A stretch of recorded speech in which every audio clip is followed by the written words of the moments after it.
I boarded the plane with confidence, ready for a smooth flight to Paris. But when I reached the check-in counter, everything changed. The attendant's cold words hit like a slap to the face. "We're sorry, your first-class seat isn't available. You'll have to sit in economy." I was stunned. Me, a CEO, a self-made millionaire, now being treated like just another passenger? The humiliation surged through me as I walked to the back of the plane, feeling the whispers and stares of others. But what they didn't know was that I wasn't just anyone. I wasn't someone you could just push aside. I sat in that cramped seat, boiling with rage, and I knew I couldn't let this go. 10 minutes. That's how long it took for me to realize that I had more power than they could ever imagine.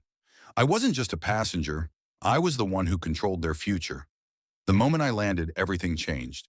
The airline was mine, and they would regret the day they ever underestimated me. This is the story of how a simple insult turned into a victory so sweet, it shook the entire airline industry.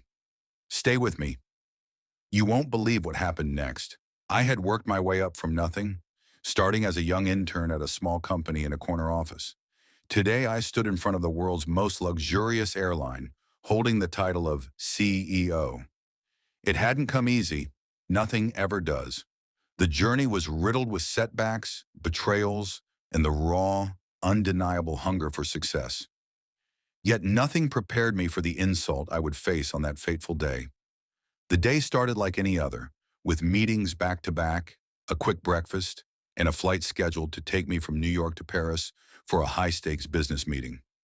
I was no stranger to travel, especially by private jet or business class, but this time, I decided to try the airline I had always heard about, Luxair.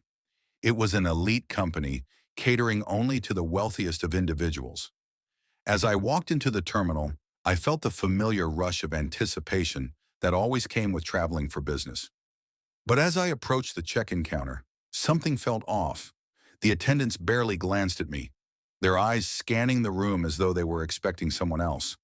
When I presented my ticket and passport, the attendant's expression shifted from polite indifference to confusion.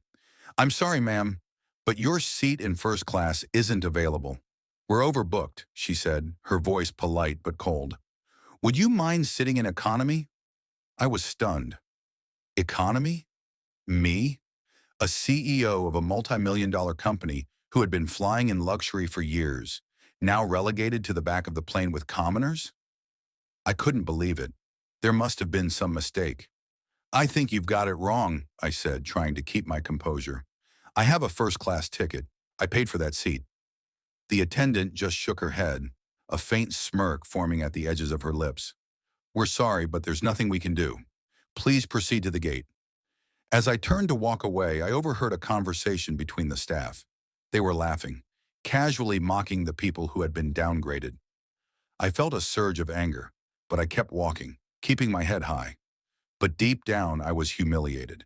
How dare they treat me like this? A CEO, treated like some ordinary passenger. I tried to brush off the embarrassment, but as I boarded the plane, I couldn't ignore the whispers and stares of the passengers. They probably wondered who this regular person was in business attire. I had been stripped of my dignity in the very place I thought would respect it the most, but I wasn't about to let that slide. I sat down in economy, trying to collect myself, but the discomfort was too much. The seats were cramped, the air felt stuffy, and the whole experience felt beneath me. I felt the old anger rise, but I took a deep breath. They would regret this. I wouldn't let them get away with it. As the plane took off, I made a decision. I knew exactly what I needed to do. It was time for a plan. I took out my phone and called my assistant. "Prepare a press release for me. I need all media outlets to be informed. Immediately." I didn't care about the details. I just wanted it to happen. In the meantime, I observed the flight attendants as they passed by, offering drinks to the passengers.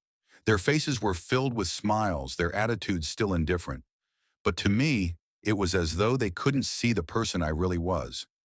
I wasn't just another passenger. I was a leader, and I had built my empire with blood, sweat, and tears. I glanced at the clock. 10 minutes. That's how long it had taken since the incident. The entire time I was sitting there, seething. I couldn't let them off that easily. But what should I do? A small part of me wanted to turn around and walk out, but I realized that this was my chance. This was my moment to show them what real power looked like. I stood up and made my way toward the cockpit. As I walked through the cabin, I could see the surprised faces of the flight crew. They probably hadn't expected me to make a scene, but I wasn't about to let it slide.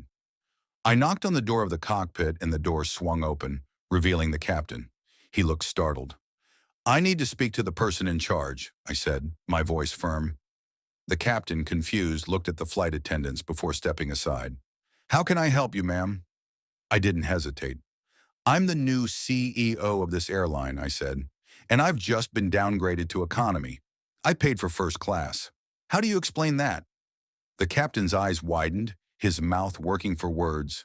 The flight attendants in the background looked on, unsure how to respond. It was as though they had seen a ghost.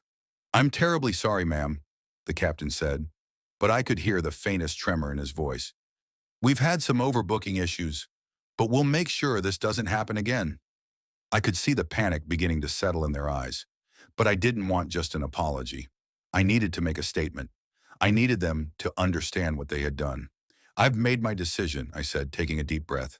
"Effective immediately, I am now the new CEO of Luxair." The captain was speechless. I didn't wait for his response. I walked back to my seat and hit the button for the in-flight service. "Excuse me, can you inform the captain that I'll be taking control of this flight?" I asked the attendant, who now looked even more nervous than before. By the time the plane landed, I had already made all the calls I needed. I had contacted the media, made the necessary changes, and informed my team. The world would know what had just happened. They would see who I really was. The moment the plane touched down, I took the next steps. I called an emergency board meeting for Luxair, and within hours the old CEO was out, and I was officially in charge. The press release went live almost immediately, and the story spread like wildfire. The passengers who had laughed at me now watched as I became the most talked about leader in the aviation industry. Luxair was mine. As the days passed, the ripple effect of my decision spread throughout the world. Luxair, the very airline that had humiliated me, was now under my control.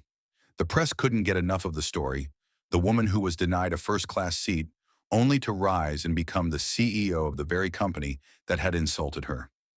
Headlines read like a modern-day fairy tale. But this wasn't about fantasy. It was about reality. It was about the power of patience, perseverance, and knowing exactly when to strike. In the weeks that followed, I implemented sweeping changes at Luxair. I made sure the entire company understood the importance of treating every passenger, no matter their status, with respect. The old CEO's arrogance had cost them everything, but my vision for the company was one of humility, customer care, and excellence. I didn't just want to change the airline. I wanted to change the narrative of what leadership looked like. What's even more remarkable, this story didn't end with me sitting in a corner office. No, it was only the beginning of a new chapter. I inspired countless others to speak up, to stand tall, and to know that their value was never tied to how they were treated in the moment. It's a reminder that sometimes life will test you, humiliate you even. But it's in those moments of injustice that the strongest come out on top. I went from being overlooked to holding the reins of an empire. And just like that, the world saw what happens when you dare to defy the odds. Never forget, your worth isn't determined by others.